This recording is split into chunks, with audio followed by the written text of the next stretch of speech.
Bonjour, cette vidéo c'est pour t'aider à revoir ce que nous avons appris en géographie.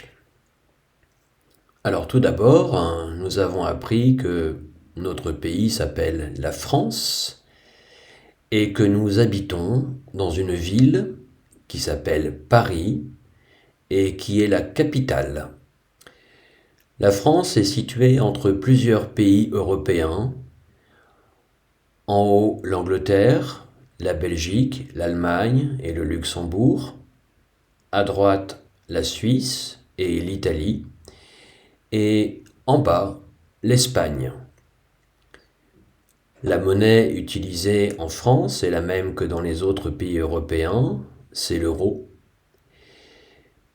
Et l'emblème, le symbole de la France, c'est le coq.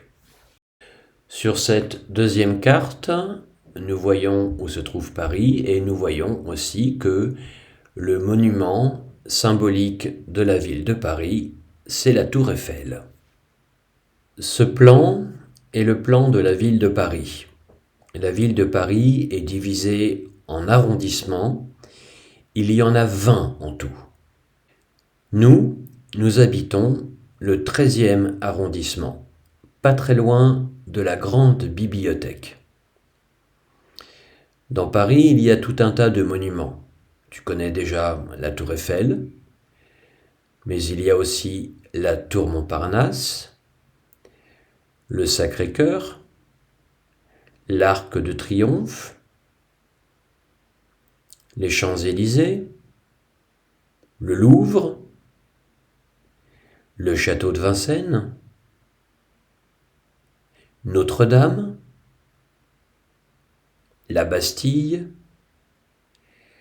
la Concorde, ou pas très loin de chez nous, le parc Montsouris.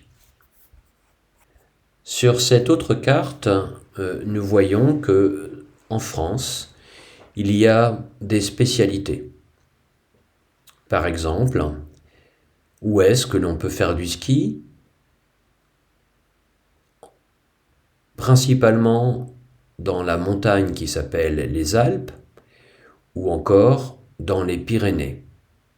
Où est-ce qu'on fait des crêpes? En Bretagne. Où se trouve la Tour Eiffel? À Paris. Quel est l'endroit pour faire des randonnées? C'est les Pyrénées aussi. Mais on peut faire des randonnées, bien entendu, n'importe où en France.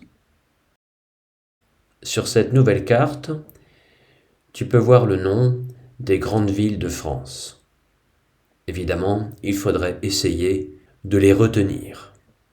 Tout à fait en haut, il y a Lille, la ville de Lille, Caen, Reims, il y a évidemment Paris, où tu habites.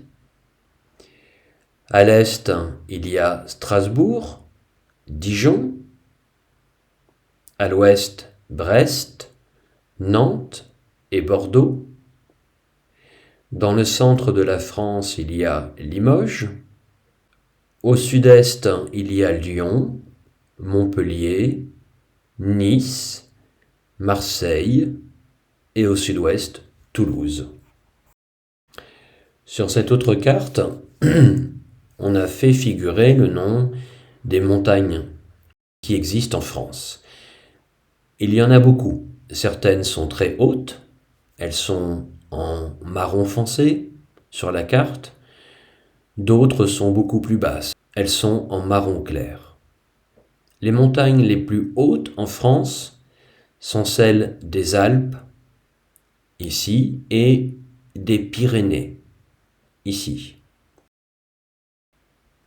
Moyennement haute, il y a le Massif central qui est dans le centre de la France, le Jura et les Vosges. Et ensuite, il y a des montagnes relativement basses, le Massif armoricain et les Ardennes. Enfin, il ne faut pas oublier l'île de Corse qui a aussi sa montagne qu'on appelle le Massif corse. En France, il y a de très nombreuses rivières. Sur la carte, on n'en voit que quelques-unes, mais il faut savoir qu'il y en a des centaines. Tu vas devoir essayer de retenir le nom de ces 5 fleuves. Tout d'abord, il y a le fleuve qui passe à Paris. Il s'appelle la Seine. Tout à fait en haut, à la frontière avec l'Allemagne, il y a un autre fleuve qui s'appelle le Rhin. Un troisième fleuve part du Massif central, du centre de la France, et va se jeter dans la mer, à gauche, à l'ouest. C'est le plus long fleuve de France, il s'appelle la Loire. Il y en a un quatrième qui descend de la montagne qu'on appelle les Pyrénées et qui va se jeter aussi dans la mer, plus exactement dans l'océan Atlantique, c'est la Garonne. Et puis, il y en a un cinquième qui descend des Alpes, la montagne qui est située plus à droite, et qui passe par des grandes villes comme la ville de Lyon ou la ville de Marseille, et ce cinquième fleuve, c'est le Rhône. Donc essaye de retenir le nom de ces 5 fleuves, la Seine, la Loire, le Rhône, la Garonne et le Rhin. Sur cette dernière carte, on voit le nom des mers et océans situés autour du littoral français. Tout à fait en haut, au nord, il y a la mer du Nord. Entre la France et l'Angleterre, il y a une toute petite mer qui s'appelle la Manche. À l'ouest, il y a l'océan Atlantique. Et enfin, tout à fait au sud, il y a la mer Méditerranée.